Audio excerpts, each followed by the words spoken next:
from the News Channel 5 Network, this is OpenLine.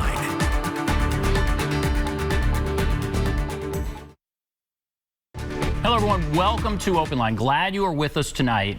Very important topic. We're talking education. This is a critical time for education in Tennessee. Governor Lee is wanting to overhaul how schools are funded.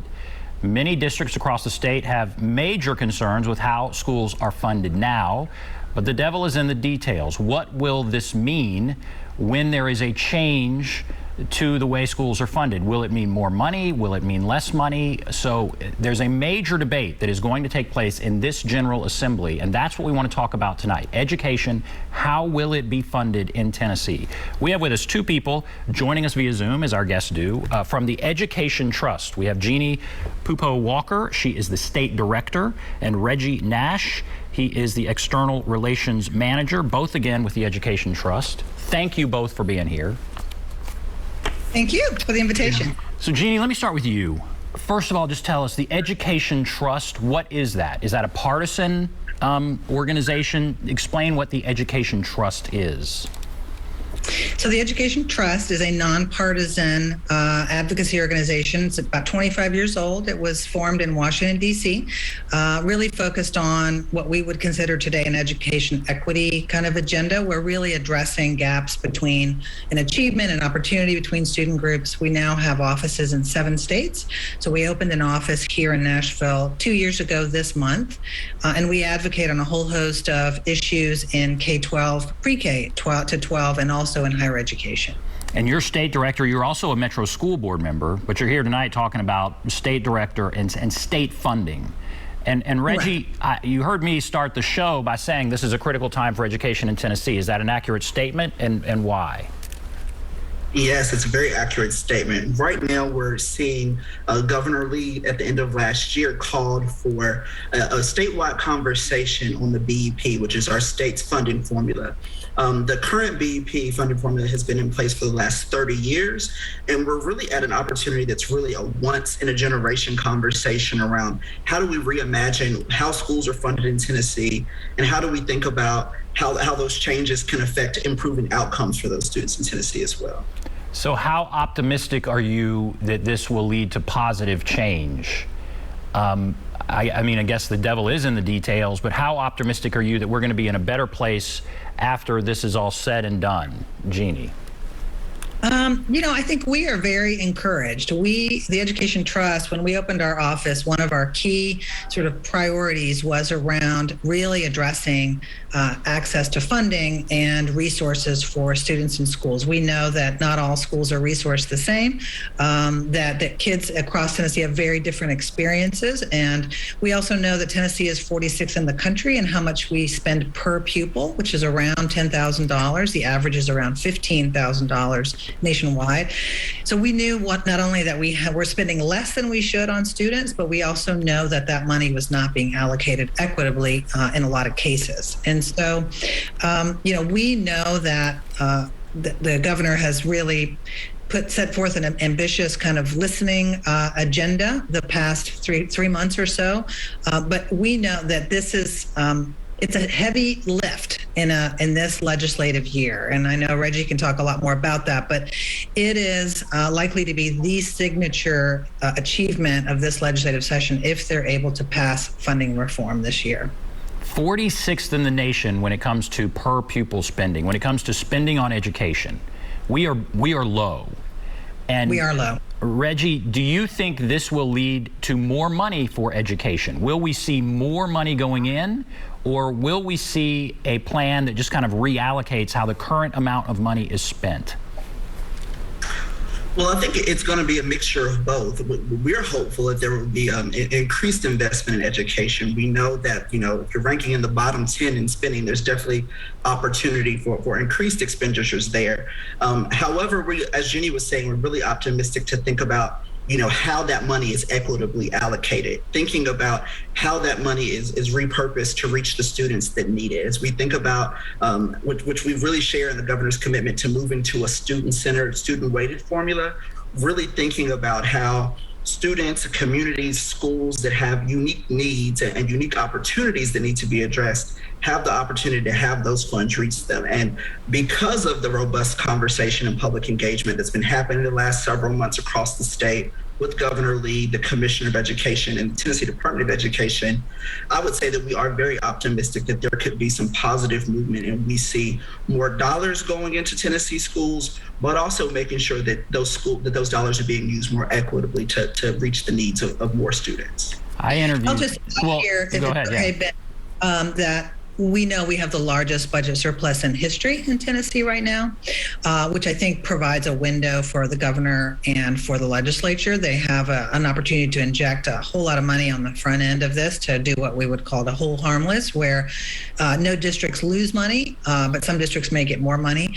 But we also really want to make sure that not only is there, a big investment now, but that there is a high level of recurring funding year upon year, that we don't invest some now, and then 3-4 years from now, there's a fiscal cliff, a drop off where we see a drop. I interviewed Speaker of the House Cameron Sexton last week. He said he does see more money going in. So it's not just a reallocation, it is more money. He wasn't sure how much, but he threw out a pretty, a lot. I think he said over 100 million, but he wasn't sure. Have you heard, and what would you like to see? I mean, is there a number you think is kind of a base number, or when you hear more money is going in, and Gini, I'll ask you, what's a number that you think would be appropriate? I mean, to be honest, to serve our students the way we know they need to be served, I think it has to be over $1 billion, billion with a B. We have the money. And so I think if we're really going to take our students where they need to go to really support our facilities, pay our staff, have resources, have materials, pay our bus drivers. We know there's so many things now that are just critical. That we're just going to have to really be ambitious about this. Do you mean $1 billion additional dollars? $1 billion with a B, additional dollars? I do. Wow. Well, do you think that's going to happen? We hear all kinds of numbers thrown out. I can only hope. But I think you have to. It's kind of like the old bargaining. You start high and hope that we can find a place in the middle. But I think that if we really want our students to thrive in this economy, in this recovery, and going forward, we're going to have to really invest seriously in education. Where is the? I guess. Everybody's excited really to kind of change the formula, because lots of people don't like the current formula. There are lawsuits and all kinds of things. But there is, I guess, isn't there tension between rural school districts and more urban school districts?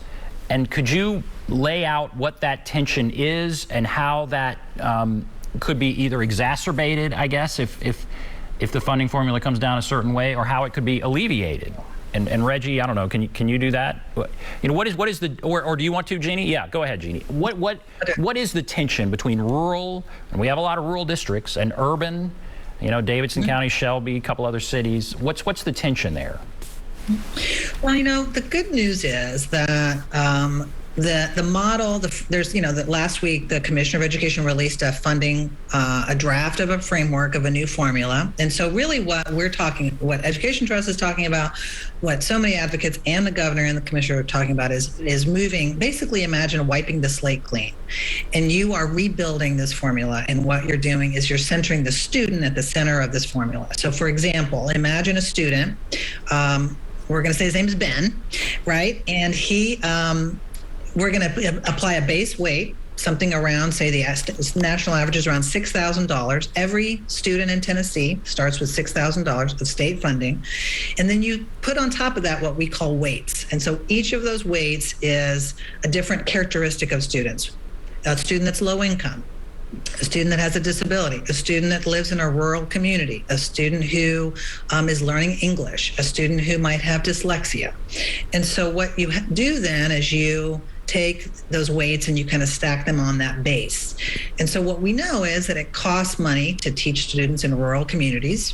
and then there are different kinds of costs, longer transportation runs. You have questions around broadband, around staffing, around the ability to, when you have these very small schools, you might have one ELL teacher for 3 schools, for example. So they have to share, and kids aren't getting what they need. Now, in a Nashville or a Memphis, we have a very different set of circumstances. We have what we call concentrated poverty in some communities. We have high numbers of English learners. We have a different set of needs. If you are setting up a weighted system, though, it really doesn't matter where the student lives. If you are adequately funding that student for what it costs to educate a rural student or a student with disability. So a category you didn't hear me name is urban, right? Because we don't have an urban weight, but we do have students who have specific characteristics in urban settings, but also in suburban and in rural settings. So it really could be a win-win for every kind of district in the state. So that's interesting. Obviously, it costs more to educate somebody who doesn't speak English as their primary language, and that would you're hoping there's a formula that adds a little extra money for any student like that. That's correct. And how does it work now? All these lawsuits, they're very upset. Why isn't it working now? The lawsuits that we have now that are Nashville and Memphis, but also about 83 rural districts, small districts, are suing the state. Although there's a stay right now on that trial, hoping that there's a solution in this legislative session. Really, it's around an adequacy argument. It's just not enough money. It's not enough money to do what needs to be done. And that's when you get back to this 46th in the nation. If you are saying, and part of it is that the BEP is a whole different kind of calculation. So the state will say, we're going to fund 1 teacher for every 30 kids, right? And the rate we're going to pay that teacher is $45,000 a year, right? Or that's what we assume the pay will be. Well, in a lot of districts, like in Nashville, we pay teachers, especially senior teachers, much more than that. So that the district has to make up for that lost, that difference. So we believe that the state should be contributing more and having a more realistic formula for what it costs to truly educate and pay staff. Is it possible that there could be talk of more accountability? You know, if there could be lawmakers who say, okay, let's give a bunch more money, but then I'm going to want, this, and this, and maybe it leads to more testing, and maybe that's where the devil in the details kind of, what if there is, you throw out a huge number, $1 billion additional, is there going to be more accountability? Do you expect more accountability? Do you think that's appropriate? What about that? Either one of you can take that. I'll take that. I think obviously accountability is critical. We do have an existing accountability system in the state of Tennessee based on federal law. It's required to have an accountability system in place where you hold every school accountable for results on a whole range of things, from literacy levels to graduation rates to college readiness and so forth. What I know folks like Speaker Sexton want to see are some accountability pieces, or what we call outcomes funding, on top of this formula that I described. And so it wouldn't be that you would take money away, but you might give additional money, almost like a reward for certain things. What the draft framework has right now is a whole list of potential scenarios for those outcome-based funding. And so our concern with that is, if you say, we're going to give extra money to districts that have high rates of students taking AP classes, or districts that have high numbers of kids reading on grade level. So we know which districts those are, right? And so then you're going to give more money to districts who typically have students from higher income brackets that are already well-resourced districts. So what we would rather see is, if you're going to do any of this outcome funding, that it is tied to what we would call growth, meaning we may not have, I'm going to make up a county, Jones County, we may not have as many AP courses right now as we would like to have, but if you could reward us for increasing year upon year the number of courses, I think that's fair. But if you're going to only reward because you have reached this magical number, then a lot of districts will not get that money and won't be incentivized to do anything about it. If you can incentivize them to increase reading scores year upon year, increase ACT scores year upon year, then that makes sense to me. But if we are simply going to reward already successful schools, then I think that is going to be stuck in the craw of a lot of superintendents in this state. See, that's a fascinating discussion. And that's why I like this show, because we can dig down into a little more detail than you might normally get. And that's very interesting. One other thing I want to ask before we go to break, and we're supposed to go to break here, but what about the issue of vouchers? There has been some talk or maybe concern that this new formula might mean that the money follows the student potentially, and it could lead to vouchers, which are very controversial, private school vouchers. Do you think that could be part of this? And what would you think if it were? And again, either of you can take that. I'll let Reggie take this one. Certainly. Well, we know when Governor Lee came into office that, ESAs or vouchers by another name was kind of a priority of his in his education agenda. We know that in 2020, that was held up in court, and we know that those things are still going into the judicial process. I think as we think about the current review of the education funding formula, both Governor Bill Lee and his appointed commissioner, Dr. Penny Schwinn, have both been very clear in saying that the issue of vouchers are very separate aside from this current review and the conversations that are happening in the state on school funding reform. They've really doubled down on saying this is a conversation about public schools and how they are funded. And we will see, throughout the legislative process this session, that there have already been bills that have been filed related to vouchers.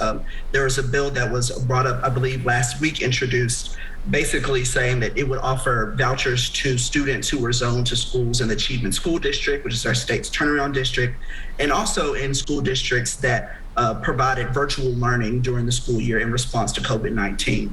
So, I don't necessarily think that this funding formula, at least as it's set up currently in the conversations that are happening around it, are a vehicle for school vouchers. The governor and the commissioner have both said so, and we're going to believe them at face value until we see otherwise. But there may be other conversations during the legislative session that do deal with that issue. Fascinating discussion. How are we going to fund education in Tennessee? That will be determined by this new funding formula, which is going to be hammered out in this next legislative session. So that's what we're talking about. That sets the table for our discussion. If you want to call in, there's the number, 615-737-PLUS, 615-737-7587. We'll take a break. Be back right after this.